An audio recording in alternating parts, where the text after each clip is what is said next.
Welcome to the Pathway to Prosperity podcast, the show dedicated to helping financial advisors take their practice to the highest level with actionable insights, proven strategies, and real world success stories. I'm your host, Ermosa Rotokritu, and I'm thrilled to have you join us today. Unlike other podcasts where they share ideas, get you excited, and then leave you on your own to figure it out, we deliver all the goods, not just the ideas, but a step by step process on how to effectively implement the ideas, including all the resources such as scripts, templates, websites, etc. In every episode, we dive deep into the minds of industry leaders and uncover the strategies they use to grow their businesses, connect with clients, and stay ahead in this competitive field. Whether you're just starting out or you're a seasoned pro looking for fresh ideas, this podcast is here to inspire and empower you. Today's episode is especially exciting because we have a guest who has mastered a game-changing approach to driving revenue and attracting clients. Please join me in welcoming George Biggar, Senior Financial Advisor. In just the past 12 months, George has doubled his AUM, generated more insurance revenue in 1 year than the past 10 years combined, and in the process, completely revolutionized his practice. What's even more impressive, virtually every client he's brought on over the past 12 months has had over $1 million in assets. George is here to share exactly how he did it, a step-by-step process you can use to transform your practice starting today. George, thank you so much for joining us. I'm so excited to dive into your story and learn more about the methods that are making such a huge impact in your practice. Good morning, Ermos. It's almost are you sure you were talking about me? That guy sounds like he's had a lot of success, but it is true. Luckily. Okay. Yeah. So let's get started by learning a bit more about you. Can you share your journey to becoming a financial advisor and what inspired you to pursue this career? Well, okay, so I don't know that I was inspired by anything other than money, to be honest. I had my own business that was fairly successful, but at the time I had three stepkids and two kids of my own that I was raising. The oldest stepson was special needs with, he's with autism and Tourette's and different issues like that to deal with. So I wanted something closer to home because I was traveling all over North America doing technology stuff.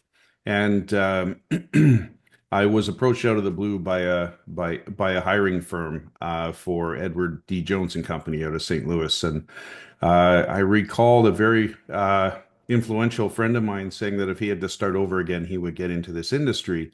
And he was just talking about the money, right? And so when they called, when I finished laughing because I didn't think I'd be any good in this industry, I looked at it and I did some tests, and they wanted me in right away because apparently my brain works really well for this business, like it did for the tech business, and because I was doing high tech sales. So. But within about 6 months of getting in this business, getting licensed and working at it, the money came and really the best part of the job very quickly became helping other people. To be very frank, that's what really fired me up. I love it. So before we dive into this amazing strategy that you're going to share with us today, let's kick things off with a couple of fun questions just to help our audience Uh-oh. get to know you a little bit better. First, what's something unique about you that most people don't know? And if it's a hidden talent or unusual hobby or even a surprising career detour before you became a financial advisor. Oh, we could have you got all day. The one thing that I'm very proud of, other than being a good dad and a family guy, that's first and foremost, and a good husband. One thing that I'm very proud of in my life is I actually have a gold medal for a cappella and barbershop singing, actually internationally in 2013. Myself and my crew performed in front of 13,000 people actually at the Air Canada Centre. And we won. We won the international competition, and that was pretty cool. So that's something people wouldn't know about me. I actually can sing half decently. And then I don't know what was the question again? Got off on a squirrel there. No, I think that was perfect. That's incredible, George. I mean, I love hearing stories like that. It really shows how diverse the journeys are to success in this industry. So let's shift gears a bit. So as a financial advisor, your days are likely packed with meetings, planning, strategies, So how do you typically start your day to set yourself up for success? Well, a shower is very important, of course. I do my best thinking in the shower. Uh, I've come to realize that anybody close to me is like, yeah, of course. I think I've got some ADHD qualities to my personality. So, uh, the shower. For some reason, that 15 minutes in the morning or 10 minutes in the morning, I do my best thinking. After that, it's pretty much downhill. I should have a whiteboard in there to write down ideas. But the main thing that I do with, I guess, with my day is I will sit down and ponder my cup of coffee. I can't start without that, and I'll plan my day out. Uh, and every day has to have sort of a I don't do this, I don't think intentionally, but every day has to have a new goal or something that I need to accomplish today. And if I don't have that, I tend to just meander for my day, other than the appointments that, that are required and set up. Um, but I do tend to block time off as well, and that's my biggest struggle, to be honest. So I struggle with that, but I think the most important thing to my day is just blocking off the time to do the necessary tasks, and then making sure that I have time for myself, because you can easily work 13, 14-hour days in this business, especially when you're virtual. You're not driving all over the place seeing people. So, and that's been something that I think I've put on about 60 or 70 pounds in the past 18 months, because I've been spending a ton of time right here at this desk doing not podcasts, but Zoom calls, and working very, very hard. But at some time, I had to be a little bit imbalanced in life to get that gold medal, let's say. And there are times in your life where you just sincerely have to be imbalanced, and this has been a time where it has been, but it's paid dividends, right? So, but most important part of my day is really trying to time block activities. And I do have a 10-year-old daughter, so every other week she lives with me, so I'm taking her to school and I'm doing her soccer activities and everything else. So you got to build all that in. It's very important to block time. That's, you know what, that's kind of profound as well. And I love your idea about that whiteboard in the shower. That might be something unique. Yeah. I'm just envisioning that in some sort of like a social media, like he's the whiteboard in the shower guy. And then, so, that's a great way to start the day. And it's always fascinating to hear how top advisors set their tone for productivity and focus. And thanks for sharing that and about your family. I think that's very important. But let's kind of take a step back and talk about your journey into the world of financial advising. So I always find it fascinating to hear the stories behind why people choose this profession in such a meaningful, impactful career. So now I understand you talked about the whole money thing, but there must be something like a personal experience, a passion for helping others, or could be something else entirely. Because I'm sure money could be a motivator in the beginning, but after a while, you have the money. So why would you keep pushing forward, keep learning, keep motivating yourself, and keep helping clients? Well, so the money has come, so that's not what drives me, obviously. What drives me is you can see the lack of efficacy, or the lack of knowledge out there. Even people with a lot of money, a lot of them come by um, through habits, good habits, good financial habits, but they still don't understand. I have big clients that really don't understand very much about how this actually works. So educating people is something that I really enjoy. Excuse me. I think the best part about this business is the relationships. And so very early on, I had a woman walk into my little Edward Jones office many years ago when I was with them, and she was 76. She had a son who basically sponged off of her and lived at home in his early 40s. And he was, well, I won't make any comments about him, but she had $30,000 saved up. She cleaned houses for a living all her life. She's 76. And she came in and she asked me, "Is that enough to retire?" And what do you say? Of course it's not. And I just thought that there's so much misunderstanding out there about financial success. And I've also had times in my life when, I've been really stressed financially. And I find that that's the biggest stressor, right, in life, finance. I mean, other than health, There's nothing, not much you can do if you're dealt a bad card that way, but there's so much you can do on the financial side. So just helping people do that is really very beneficial to me. In the past couple of weeks, I've actually created three millionaires. And I'm not going to take the credit for that. It sounds like I am, but I've had three families that have just tipped over $1 million in the last couple of weeks.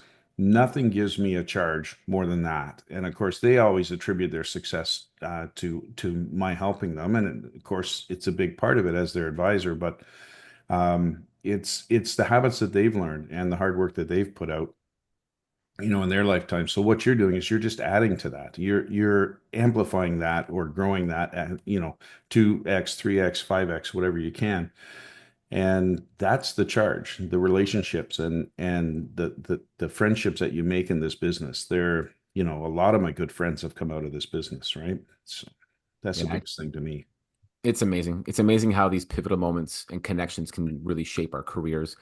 hmm Um, Like you I know, never want to retire, Amos. I honestly don't want to retire. I know there'll be a time that I'll pull the pin just because I don't feel that I'm doing a good service to my clients. But it's kind of funny. Most people in this business, the good ones, they never retire because they've got all those relationships, right? And they've helped those people build their lives, and they want to be a part of it because you integrate yourself into many of your clients' lives, right? If they'll let you. And that's it's great. interesting how people just don't retire, that have the larger practices because they don't want to. They love what they're doing. And I've only found that in the last few years, that's the way I feel. But it's the relationships. This really shows the passion and purpose that you bring to your work. So I commend you for that. Building a successful practice is never without its challenges and triumphs, of course. Every advisor has their ups and downs. That's just the reality of life. And it's often those experiences that will shape the most valuable lessons. So let's start with some struggles. What would you say has been your biggest challenge in building your practice, and how did you overcome it? Easily my biggest challenge has been, I'd say consistency, consistency of purpose. In this business, you make a lot of money. Um, and so you have to dig deeper to find those reasons to grow your business. I say you make a lot of money.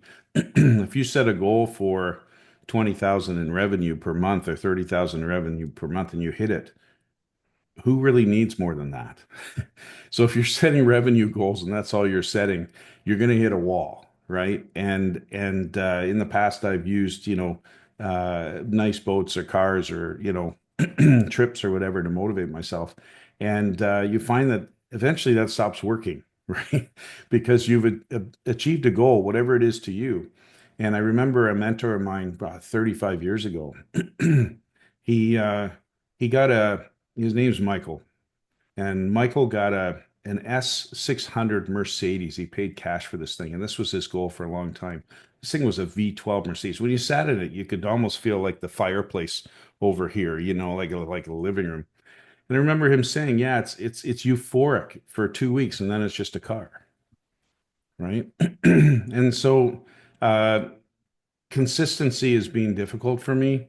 It's been the biggest challenge, and so I had purchased three Liberty tax offices just prior to COVID.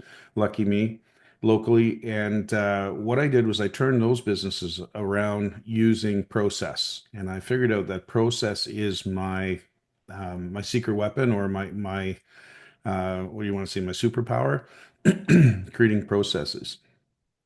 And so I had to streamline my life and decide what I wanted to do. Interestingly, I had a licensed aeroponics cannabis grow up, and I don't even use the stuff. But it was something that to kill time during COVID. I got interested in how to develop that business. And I had these three tax businesses, and I just decided to get rid of all three of those and the aeroponics operation, and just focus on this practice. And then so I set down consistently every day as though I was fighting a chronic illness, as though to me it was. not having success was like having cancer. And I don't mean to throw that out lightly. It's like every day I obsessed about a better business. And Ermos, you and I got to know each other during that period. And you probably recall, I was obsessed with coming up with the best processes, trying different things, throwing things out that didn't work, building on other things, finding those little pieces that would grow my business. And that was, you know, that it required consistency, and the consistency just came through this weird awakening that I had the potential, not weird, just a strong awakening that I had the potential and that I was going to find it, and that I'd had great success with that Liberty business in 3 years and bought it, turned it around, and sold it. And it was all about process. So I don't know, the light bulb started turning on, and I you can't tell here because there's no X-ray, but I got a really thick skull. So once things started setting in, it was amazing the journey that took place, honestly. That is such a powerful example. It's inspiring to hear how you turn a tough situation into a learning opportunity. Well, So, if I can do something, anybody can do it. I assure you of that because I've got a really thick skull. all right, let's switch gears. Let's talk about some victories now. Can you describe your biggest win? One moment when you felt everything you've worked for was validated. Wow. uh, I would say this year, if that's even a valid answer, I would say that this entire year has been validation of the work that I've done. This That's an interesting question. It's hard to answer because there isn't one event, and there were a million events in getting here in the last, say, 3 years, 4 years. And there were 100 events this year. I mean, I blew the lights out by summertime as far as my insurance revenue was concerned. I've completely transformed the type of client that I'm bringing in, and that wasn't through the typical "what's my ideal client?" Well, everybody thinks their ideal client is someone with a ton of money, right? And until you go through that process, yeah, I only want one client for $10 million, not 100. That makes a lot of sense if you're trying to grow your practice, but figuring out just putting all the pieces together and being vindicated by the revenue at the end of the day, because that's how we measure it. That's not the most important part anymore, but that's our measuring stick, right? And uh, and to the extent as well that my process is very defined and it's down. It's recorded, it's cast in stone, and I can talk about it at the drop of a hat because it's real. And my firm came to me recently and said, because of the way you operate your business, when we have orphan clients, we'd like to send those to you as well because we know you're going to take good care of them through your process. And the firm that I work with is just absolutely fabulous, and the leadership is second to none.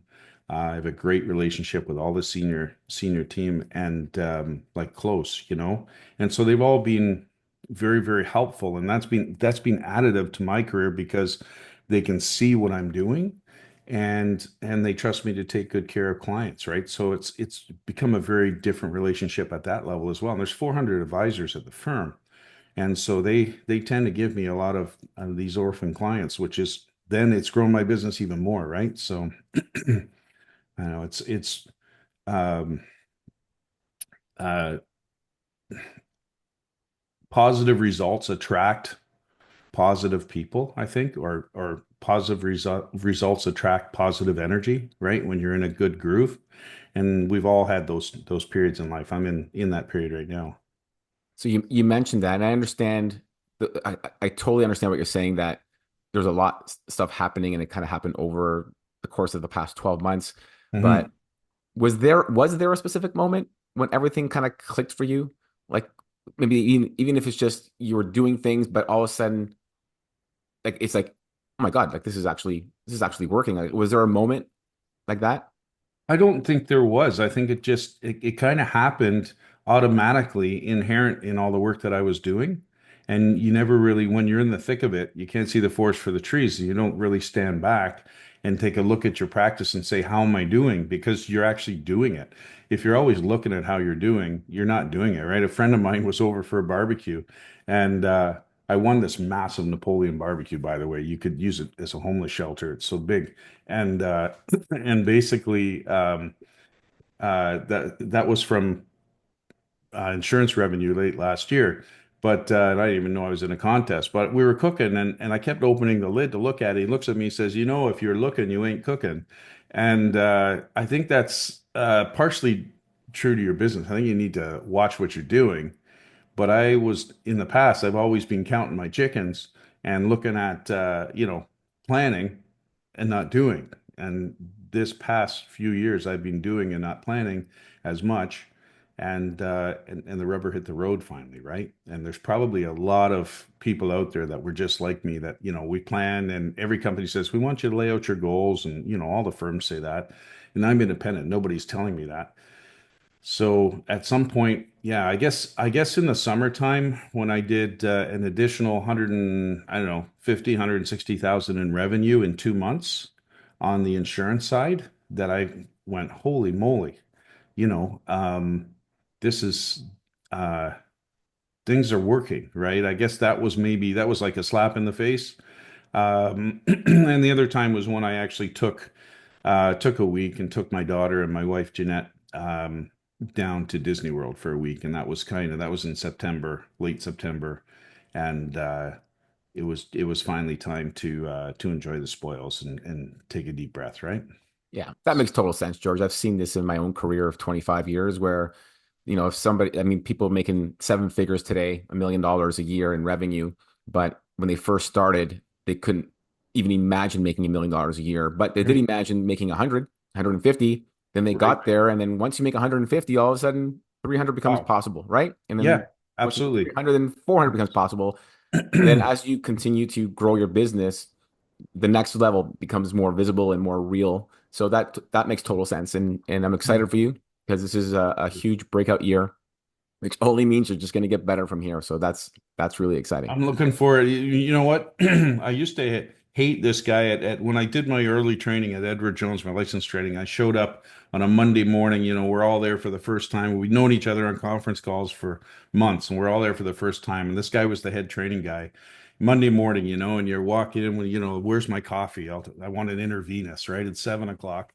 And I said, good morning. He says, good morning, great morning. And I looked at him and say, what are you idiot? Like, what are you talking about? Just get out of the way. And he says, Monday's the best time of the week because I have an entire week to make money. And it's like, smack. Oh yeah, right? But you only have that, you don't have that attitude if you don't have something that you love to pursue. You don't have a passion about the industry, and you don't have it if you work a day job, quite frankly. If you're working hourly, the first hour is the same as the last. But when you're in this business, the first hour is like, yeah, that's that tee off, right? That's that tea time. Let's go for the week, right? Yeah, that is so interesting you bring that up, George, because that's one of my favorite sayings. Everyone likes to say, "Oh, TGIF, thank God it's Friday," because Mm-mm. most people hate their jobs. I tell people, "No, TGIM, like thank God it's Monday. It's another Yeah, I love opportunity to that. make a difference in someone's life." So I can I can totally relate to I'm that. writing that down. Thank God it's TGIF. Monday. So, but let's get to the heart of why we're here today, because this is what people really want to hear. Thank you for your personal stories. I think it resonates with a lot of people. And Mhm. the reason why I like starting with the personal stuff is because it makes people real. I watch podcasts and I do other stuff, and sometimes the messaging is right, but then you look at the person, you look at what they're doing, the way they present, and it's easy for people to say, well, yeah, he can do it or she can do it, but I can't do it. So, but when you Oh, hear the backstory like yours, like I love it. The struggle and that you're a family man and you cook a mean steak and that I know that for a fact. But let's get to the heart of why we're here today. One of the most exciting parts of this conversation is uncovering actionable, and I emphasize actionable strategies that our listeners can take away and apply in their own practices. So, what's that one strategy that you're currently using that's yielding the greatest results for you?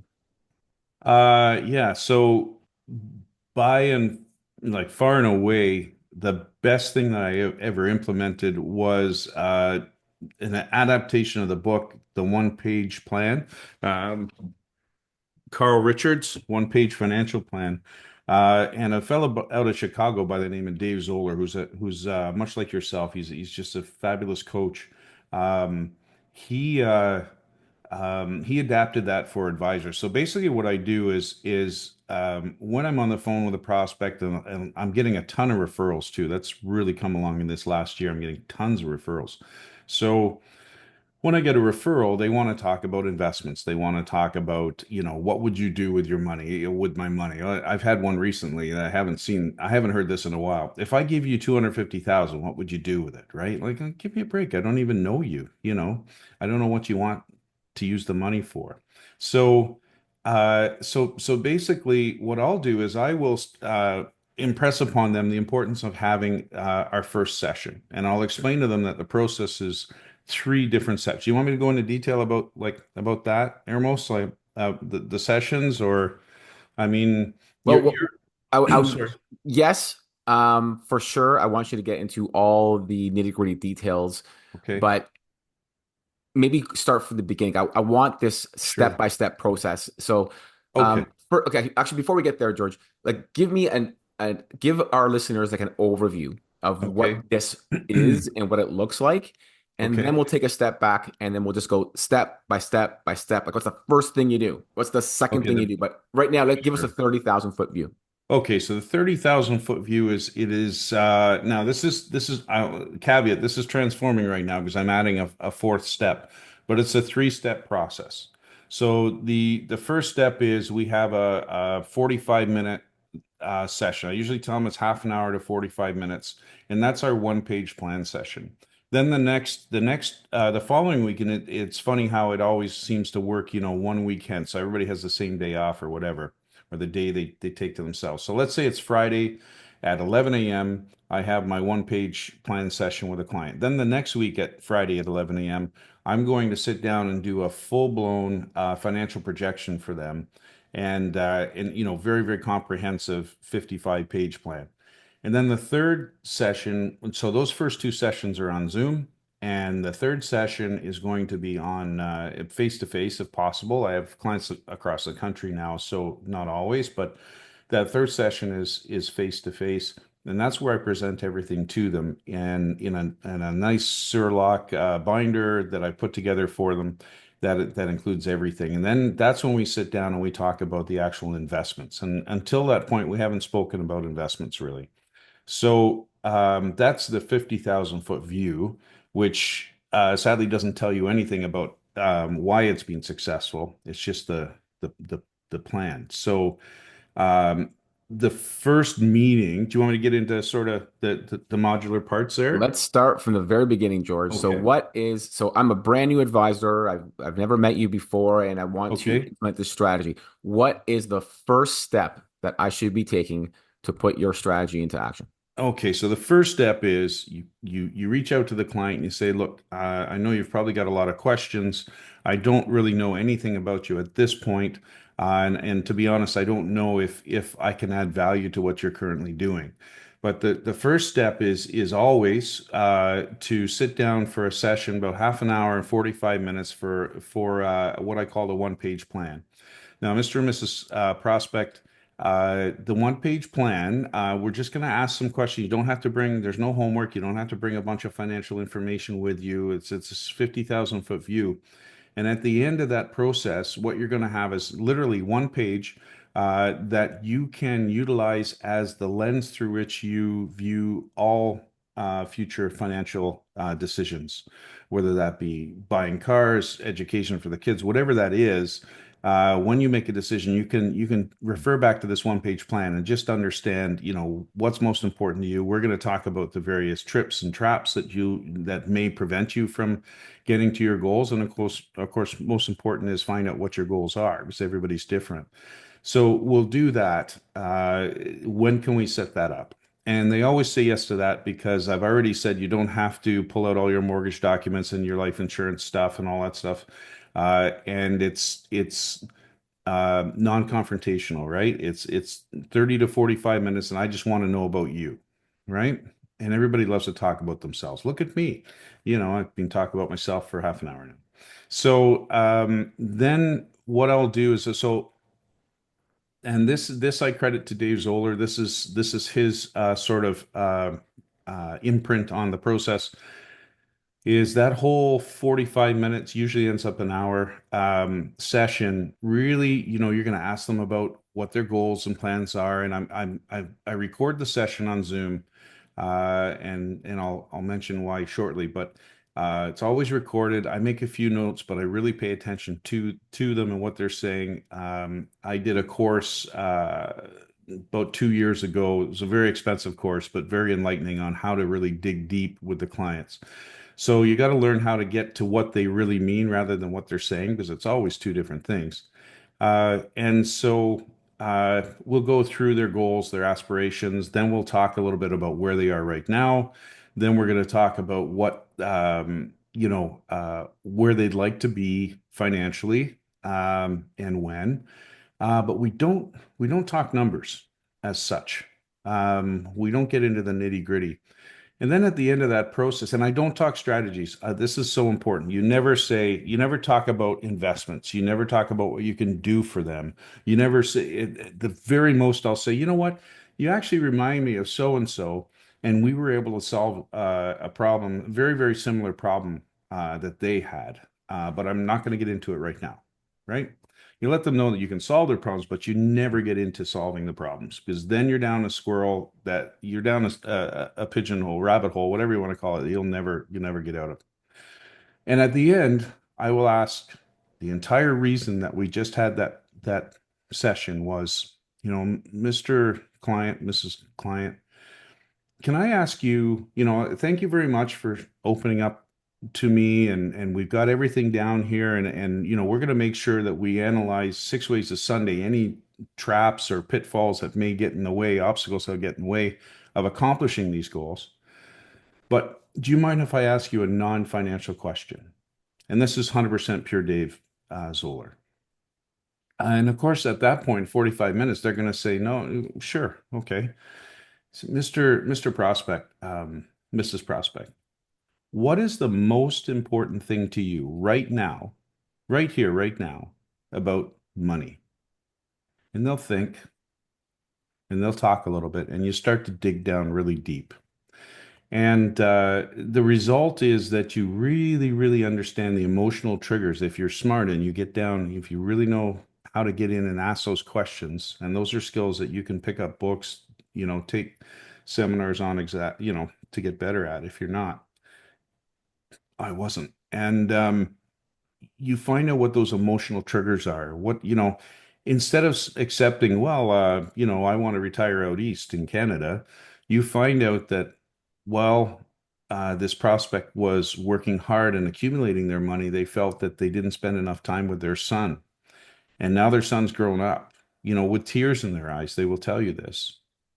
And then their son's grown up and has two kids of their own. And the reason they want to retire out east in Canada is because their son lives there with his two kids, his grandkids, and he desperately wants to be that dad. And then, see, I get choked up right now just talking about it, because you buy into that, you buy into their reasons, right? You buy into their emotional um, motivation. And that client is one of the guys that just turned over $1 million here the last few weeks. So at the end of the day, you're really finding that emotional reason for them, and after that, you're never going to lose that client. You'd have to do something really screwed up to lose that client, because you really understand them, and for sure they're coming over. And that client was with a very prestigious investment firm, right? By all means, by all accounts, I should not have earned that client, and so what I do after that is I will actually write the written formal one-page plan up for them, but I don't give it to them right away. I set the meeting for the following week, and during that week, I send them a template where they just fill out some basic financial information for me about their mortgage and everything else. And I won't say the app that I use for my financial projections, but basically by the time I meet with them a week later, the promise is we'll present the first 10 minutes or so, we'll present the one-page plan to you. And for the rest of the session, we're going to open up my screens, we're going to share my screens, and we're going to develop a full comprehensive financial projection for you that'll blow your socks off, Mr. or Mrs. Prospect. and you're going to see how the sausage is made. And I open up my screen and I've got the basics in it. And I start by just going through, all making sure everything's correct. And then, we look at the plan pages and, it's, well, would you want to sell your house, do you think, when you're 76 years old and and downsize? And we look at all these different aspects and they come away from that feeling as though they're part of the process. They fully understand how it's done. I make sure I preempt that meeting and say, make sure you're not doing this on your phone, right? Make sure you've got a nice big screen to look at. There are going to be a lot of numbers involved in the second meeting. So at that meeting, like I say, I present the one-page plan and there's no numbers on it. They're very rarely, unless it's, the number is 65. In other words, when they want to retire. But then they do get the numbers. So now in 2 sessions, they've had everything. And on the third, I show up in person, usually with, like I say, a nice Surlock binder. And I have by now, they've already sent me all of their investment information. So I can do a Morningstar analysis on that. And so now we're starting to talk about the investments themselves. So we've got the one-page plan. We understand who they are and what drives them emotionally, not numerically, not statistically. Then we have the full financial projection, which I present everything to them in a nice binder on the third meeting, and that's when we talk about what I would do with their um, uh, how I would differentiate myself on their investments. And I have something called the UMA, or Unified Managed Assets platform, that my firm's put together, and it's fabulous. I'm stealing just because it's so efficient and so dynamic and a different way to do things than what pretty well anybody is doing. I'm stealing clients from massive firms, the big bank brokerages. I won't mention names, but by this summer I started thinking about putting a mirror under my car before I started it, because I was stealing so much business from the big firms. A lot of angry advisors out there going, "Who is this guy?" Right? But by that third session, I know more about that client than their former advisor, he or she, ever did. And they know more about themselves, right? Sounds cliche, but they know more about themselves by the time they're done with me. So that's the 3 session. And now I'm adding a fourth session in because I have an amazing application my firm has taken on. And we're the first in Canada to have this, first anywhere to have it, I believe. But it's just a really, really good application for managing all of your your final plan, so to speak, your final arrangements, all of your estate, making sure everything's put in one place. This is just an amazing application, and it's very interactive. So now I'm adding that as a fourth step. So we've got, from A to Z, we got everything covered in 4 sessions. There's nothing else to do other than just monitor and implement the investment plan. So that's the process, and I could talk about it for 8 hours, not 10 minutes, but that's the process, and that's being developed by, finding like this obsession, this OCD of me going out and trying to find the best process. And it's not finished. Like I say, we just added a fourth leg on the table, but I don't know anybody else out there that's actually doing that right now. And obviously these big advisors aren't, because these big brokerages aren't, because they're interested in the assets and trying to say that they're big shots. And um I'm interested in understanding who they are and what they want to do. So George, there were so many profound things that you just said in there. And I'm sure, during your evolving matter of how you've evolved your practice over the last 12 months or longer, some of this stuff becomes second nature to you. And you probably don't even notice that you're doing it. But I've picked up on a few things that advisors make huge errors and then they wonder why they get ghosted, for instance. So you Yeah. mentioned that you never ask for any documents or paperwork or mortgage information and stuff like that. Yet I see advisors, and I hate to blame advisors themselves because I know a lot of the big firms teach them this, right? Yes, yeah. Ask for their statements, ask for this, ask for Get their that, statements, right? Get their, yeah. right? And what they don't realize is what you're doing when you asking a prospect to do all this stuff is you are creating friction because yeah, there's going to be some people where it's a matter of, oh yeah, I know exactly where it is. I download it every month and it's in a file folder and I can send it to you. But most people are not like that. Most No. people are like, just gave them a checklist. It's going to take them half hour, 45 minutes, an hour to go online. Oh my God, I forgot my password and I have to reset it. And honey, where's our mortgage paperwork and where's insurance and where's that? And all you've done is created obstacles for them to show up for that second meeting. And that's why a lot of times advisors get ghosted and they have no idea why they got ghosted. Well, Well, that's a big reason right there. You've just created yeah. work for them. And I also Why love the would fact, they? But sorry? why would they? Why would they get together with you if they don't have trust or faith that you're working in their interest, right? And that was the Why would second they? thing. Sorry, George, that was the Yeah. second thing I was going to bring Sorry. up. Yeah. So the advisors put the cart before the horse, and it's exactly what you just said. So you're asking them to trust you by sending you all these statements, information, personal data, right? All their financial stuff. And you have not earned the right. I'm sorry, you have not earned the right to ask for that information this Yeah. early on into this relationship. But the way George does it, he gets the relationship first before he asks for all that financial information. And then once this trust has been built, then it's so much easier to get the information that you need to create that plan. And there's one more thing I'm going to add here, George, which I think is so important. And again, a lot of advisors get this wrong. Make them feel heard and understood.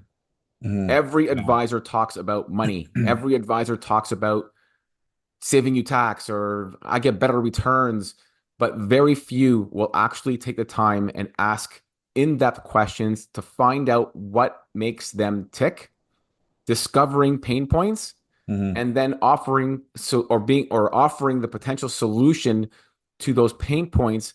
Because at the end of the day, people are far more likely to run away from pain than they will to run towards pleasure. So by Right. finding those pain points, and George, you gave a great example of that gentleman that felt, I guess, guilty for being an absentee Yeah. father. And that's a pain, right? So And I no, still get choked up. I still get yeah, choked up, as you saw there, when I talk about it, because he put that in me, right? Uh, and it's not enough to have the client feel that they have been understood and heard.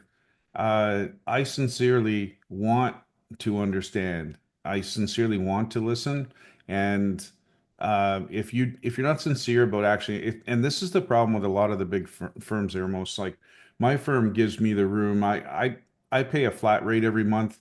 I don't split my revenue with anybody, so they don't care if I bring in $10 million this month or $100 this month or whatever. They don't care, which is great. And because the conflict of interest in this industry is that um, when your firm's assets or your firm's revenue is tied to your revenue, all of a sudden, and I lived this through my previous two firms that I worked with. I've been with this firm for over 10 years now, but in the beginning, they always were right behind you, poking you in the back. More assets, more assets, more assets, because it's always about the EBITDA, right? It's always about shareholder revenue or shareholder value. And they actually taught the course at the one place on shareholder value. Blows me away. So, um, it isn't about that. And as soon as you stop making it about that and gathering assets, and it's how many relationships can you build with wealthy people, because that's what's happened, it becomes all of a sudden, like you asked me, what was the point in the year? I can't point to that because it's been a year of bringing in all these wonderful clients and building all these wonderful relationships without thinking about the money. It's absolutely counterintuitive, but most people in our industry have their branch manager's finger right up there behind saying, go get more, throttle finger, right? Go get more assets. And that, as soon as they figure out that that's counterproductive, they'll stop losing big clients to people like me doing what I'm doing. Right. amazing. So this is such a clear roadmap thus far, but let's talk specifics, George, because Okay. again, I mentioned at the beginning of my podcast that, it's easy to find information. I can go on YouTube, I can do a Google search, and there's tons of ideas out there. And they say, oh yeah, do this and that and the other, and you'll get all this business. But at the end of the day, me included, you're left wondering, okay, so now what? Like, what do I do? So let's talk specifics. What tools, platforms, resources do you use to make this strategy work? Okay, so by name, I guess, if that's okay on the podcast. Okay. Yeah, if, and So, and first of all, full disclosure, like none of us are affiliates of anything. So mhm. if Yeah. and these are all just recommendations, but there is nothing in it for myself or George. I don't even know what you're going to say next. So go ahead. Well, that makes two of us. So, yeah, so right from the get-go, Dave Zoller has been, I would say, second to yourself, Ermos, in the amount that of good information I've gleaned and process-wise over the last few years. And full disclosure, my top coach is Ermos right here in front of me. But Dave Zoller's been very helpful as well. And so the one-page plan was developed by him. The book wasn't, but he turned it around and made it an advisor play. And basically, it's one page, and I have a template that I've built that basically, you're asking, uh, what are your goals? The first thing you do is you get them thinking about what are the possibilities because they're only human. And what do you like to do? You like to travel? You've got to throw this out there because people are by the time they come to me, they've had 50 years or 40 years of getting the dreams kicked right out of them, most of them, right? So you've got to open this up a little bit and have them understand that there's more than just 9 to 5 available to them. And it's pretty funny sometimes because you'll get them talking back and forth, and you almost want to have some boxing gloves in the background because they have differing ideas about what their dreams are, and you want to make a joke out of it. But sometimes the discussions are, well, I want to do this, and couples don't fight about money. They fight about differing perspectives or priorities on the money, right? So once you get, the wealthier clients, they're really quick to open their minds up. And so you talk about that for a while, you talk about their goals, and the purpose there is to be able to repeat it back. So in meeting number two, when I give them their one-page plan, I'm going to have in the goal section quotes. You said this, you said that. And that's why I love to record on Zoom because I have exactly what they've said in quotes written down. And so that's a trigger, right? For the first 10 minutes, they're like, yeah, I did say that, right? Because guarantee after they had their meeting with you, they just, go back to their regular everyday life. So then I'm going to talk about where they are. And they're just going to give me 50,000 foot view. I have a mortgage, I have a house, I have a cottage, I have this, I have that, yada, yada, yada. And we write that down because without that they're not going to feel that they get value.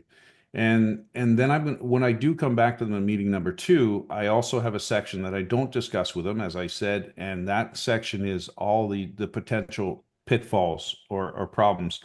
And a lot of that is, you don't have an investment plan right now, so it's just a one liner: implement investment plan, right? Yada yada yada. So actionable or executable items are on the bottom of the list.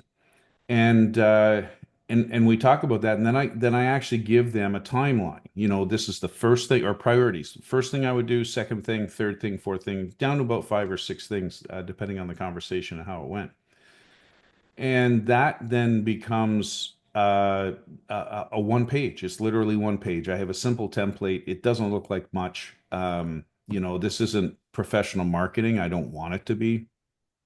It's just about results. So that's what I bring with me to the start of the second meeting. Is that detailed enough? Because really there isn't. I mean, I'm just using. There isn't a tool for that other than the one I created and stole from Dave Zoller. I Okay. paid him. So, I pay him for his coaching. Disclosure. It's not like I stole anything, but he tells yeah. me to use that. So So I guess what I'm looking for is recognition that you use scripts, there's templates, there's yes, workflows, there's yeah, right. I mean, we can't. I mean, obviously, I'm not going to ask you to, hey, put a piece of paper and show me exactly what the script is. hmm But if you are open to it, we would love to take anything you'd like to share, and we can upload sure, it and let our viewers or listeners get access to those because I think Mm, that's the important part. That's sure. always the missing part, right? Like, here's what I do, but then even if they say I use a script, then what? Now I have to go out and What's the create this script? script, and is it good enough? Is it Yeah, like so? Being able to just copy and paste, and you know what? Don't reinvent the wheel because I'm all about R&D. And R&D for me does not stand for research and development. It stands for rob and duplicate. If it's working for somebody, just take it and run with it. So that's fantastic. Sure. So is it fair to say that we can use these resources as Yeah, a shortcut that they've been looking for, right? not a problem. Yeah. Any websites like you mentioned Dave Zoller, and I So, subscribe to his newsletters as well, so I get an email from him. I don't know if it's twice a week or whatever it is. well, and I found Dave by accident on YouTube and just looking for solutions to certain problems, and that's when I found him. He does great YouTube short videos. The best thing that I can recommend to anyone is look up Dave Zoller, Zoller on YouTube, and just look at some of his stuff, and you'll eventually find stuff that you can use. You can subscribe to him for coaching, but I pretty much, most of the help you're going to get there is free. And really, the real magic comes as you know, Amos, I work with you to implement, the end-to-end solution, right? So take take what you need out there, and I think you only find this stuff if you got an insatiable desire to find this stuff, right? Because there's so many distractions during a day that you really have to be OCD or really want have something driving you to find this stuff. So that's how I found it. But yeah, I'll send some resources over that you can post and not a Fantastic. problem. All right. So again, for anyone listening, these resources will be made available to everyone that actually ends up coming to Client Acquisition Academy. But these Yeah. are all great suggestions. So I really thank you for that. And really thank you for being so generous with your resources and your insights. So We're again, not be sure. competing. We don't compete. Anybody on this podcast, I'm not competing with you, right? So why wouldn't I want to help? If it wasn't for all these people that have put this out there for me, I wouldn't be here, right? Yeah. So So if I can just maybe ask you a couple more questions, because I'm sure some people are thinking of this. So every strategy, no matter how great or how effective, comes with its own set of challenges. So I think it would be helpful to understand what potential obstacles they might face. So what are the most common challenges advisors run into when trying to implement your strategy, for instance? Uh, I think that again, another resource I had that was very helpful was something called the Sales Insights Labs, or SIL, and that was not inexpensive. That was a fair amount of cash that I put out to take that course, but I feel it was well worthwhile because it isn't easy to become the type of person that can drill down on what the client's really saying. I mean, we think we're good at it. We've had umpteen industry courses on understanding the client and their needs and yada, yada, yada. But this was a course that was people from all walks of life. And actually, one of the things that I really learned from this course, it's somewhat abstract from what we're talking about, but there were people trying to sell lawn services on there that were looking for a $175 hit, and they were paying the same money, or their employer was, to be on this fairly expensive course as I was. And I made more in June and July last summer than they will probably in 10 years, right? And I don't say that other than just to be really humbled by our industry and the opportunity it presents for hard workers. It really brings you down to earth. But basically that was very important because the challenge I face, or challenge you will face trying to implement this strategy is it doesn't work because you're not actually accomplishing that goal in the first session of really making that emotional connection. And I go back to my days many years ago, and I used to use a similar approach in questioning, in interviewing. And I remember this woman, I was asking questions about how her parents managed money. Were they savers? Were they investors? Were they spenders? Yada, yada, yada. And her daughter was there. Her daughter was very protective. And her daughter was like, what is this? Like, why are you asking this? She was angry with me. Basically, I said, if you will just give me a minute here, you'll understand. And 10 minutes later, her mom was in tears, reminiscing about her parents, and everything else. Well, I didn't know it at the time, but she had terminal cancer as well, her mom. That's why her daughter was so protective. But at the end of the interview, she said, "Wow, that was amazing. Thank you. I apologize." Right? Uh, it's not easy to get into those, and I'm not trying to say that you're trying to find this emotional pain point or something. What you're trying to do is truly understand someone.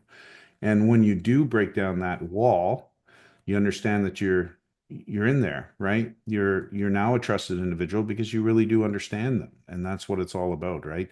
Um, and so that's the biggest that's the biggest struggle you will find trying to implement my process is really understanding how to ask those questions. Unpack that. Ermos, you're doing a wonderful job for right now on this. Unpack that for me. Tell me a little bit more about, okay, you said this. Help me understand this a little better, right? And just digging down, 8, 10, 15 layers. I had a client many years ago who did, she was a manager for a major food company. And she used to talk about the fact that in order to give someone a credit, a credit account, she'd have to go. Sometimes let's just say some unsavory characters own some restaurants, and she'd have to go 25 layers deep to figure out who the actual owner was. She got very good at that, and so think of that. Think of that. You've got to people hide things for a reason. They mask things for a reason, whether they don't want to deal with things or whatever. And once you figure out how to get in there and understand really what makes them tick, that's when the rubber hits the road. You can do all the other things I've implemented, and if you screw that up, that last question, tell me, Ermos, is it okay if I ask a non-financial question? Yeah, sure. Right? What is the most important thing to you right now in this moment of your life about money? As advisors, we want to say, I want to move out east. Oh, okay. Right. I can help you do that. I've got this great strategy to help you, right? And you miss the boat. And you miss the boat. And that's exactly what their former advisors, that's the path they've taken, obviously, because they're losing clients. Well, it's Right. reassuring to know that these challenges are not only common, but also manageable with the right strategies in place. So, George, I want to thank you for the shedding light on this. It's going to help so many listeners feel more confident about trying out your prospecting methods as well. So, one of the things that makes a strategy truly powerful is its flexibility. Okay. So, how can it be adapted to suit different advisors, niches, or client types? So, for your strategy, for instance, do you think it can be customized for advisors who work in various niches, like maybe a business owner, a doctor, Well, it has to be. retirees? It has to be. Everybody's different, and our approaches and our life experiences are all different. Every client's different. But what I never change, and I've learned this the hard way, don't change. This is my process. I have that first session, the second session, the third session. This is how I do. I don't vary from that because invariably it takes me down the path of comparing 30-day returns with some guy that you let him take you off a track. And if you let them take you off the track, then they own the process. So you've got to own that process from day one. Okay. So, um, but modify it so that it suits your business. Modify it so it suits your ideal client, I guess. I still don't know what my ideal client is. I like to joke somebody with lots of money that never wants to hear from me. That's the ideal client. But, and loves to pay way too much, I guess. But in reality, the at the end of the day, you've got to stick to whatever process you design. You've got to be OCD about designing your process, and at the end of the day, you've got to stick to it. You really do, because otherwise, what's the sense in having the process? So find the process that works and stick to it. But I mean, my process itself, if you really understand the process, even little things like opening up your screen and sharing I work with snap projections. I guess I can say that out loud.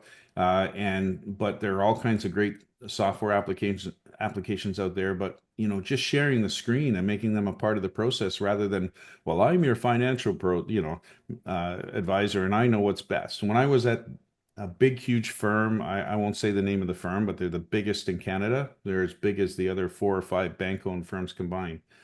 And if you had over $1 million way back then, they would provide a financial planner, right? Whose only role was to do financial planning. And that person would sit down with them for an hour and talk to them. And then they come back like 3 months later with this report. Well, it doesn't mean anything. It doesn't even get read. because the clients, they don't, how do they know obviously I'm the advisor and these are my clients, but it doesn't get read. It's almost like a check and a balance to make sure you did your job right. But it doesn't get read and it goes in a drawer somewhere. I can tell you that. Um, so you really need to make that connection and then have a process that you stick to, involve the clients at every turn and don't speak about investments for that, for the first little while. So many of us, and I'm so guilty of this in the past, we want to jump on and show them how smart we are. And I can solve this problem. Don't solve any problems until you understand what the problems are, right? Don't solve anything. If you solve something in the first meeting, now the decision is, well, do I go with him? He can solve this problem that I really don't understand I even had, and I have no clue how he's going to do it. My other guy knows me well. Why don't, and I've lost like massive chunks of business years ago because I actually gave them the solution. They went back to their overpriced, underperforming advisor and implemented the solution, right? I remember I gave away like $200,000 in an insurance deal because they went back to the other guy, right? And he'd been their advisor for 15 years, never even thought of this simple thing, right? Um, it hurts. So don't solve problems until you have that relationship. Don't offer any solutions. That's such an insightful, helpful hint there. And you're right. I see this happen a lot, way too often. So, but George, as we look into the future, one of the key questions that on every advisor's mind is, how to stay relevant in this industry. Because let's face it, it is now evolving at breakneck speed. Mm-hmm. I've been doing this for 25 years, and I've noticed in the last 3 or 4 years, so many things have changed. And I won't get into the details, but everything from where people work, how they connect with clients, all that stuff. So with that in mind, do you see your strategy evolving over the next 3 to 5 years? And if so, like what changes or adjustments can we expect to see? I hope it will change. Otherwise, I've lost that passion. So I hope it'll continue to be refined. And again, unless you're living it, you don't understand the little refinements, right, along the way. But I'm immersed in it. I think the answer to your first question is, how to stay relevant. It really, the biggest question that I have in my mind for people is, what does that mean? So what do you want for your business? Because I know people that want to have 5 advisors or 10 advisors, sub-advisors under them, and they want a big business. I know people that just are very happy doing what they're doing in their own office without any admin assistance, that sort of thing. Everybody's different. So for me to stay relevant, I don't even have a website. I don't know if I'm going to get struck by lightning by saying that because I'm working on one now through my firm. But I only need 100 millionaires to generate $1 million a year in revenue, right? Think about that. I don't need 600 new clients. I don't want 600 new clients because I couldn't possibly serve 600 new clients. So for me, for what my aspirations are, $1 million a year in revenue, it's not much of a stretch right now to get there. And so what I've been doing, I haven't been obviously not on Facebook. I don't do a lot of LinkedIn work, although Ermos is dragging me kicking and screaming into that. I'm a willing guinea pig there, but guinea pig for me. But I focus on I outsource my lead procurement, and I'm getting a ton of referrals right now. So uh, the website, all that sort of thing, isn't as important to me, although I'm just building one so I have something for people to refer to nowadays. But I'm old school in that I just want the relationships.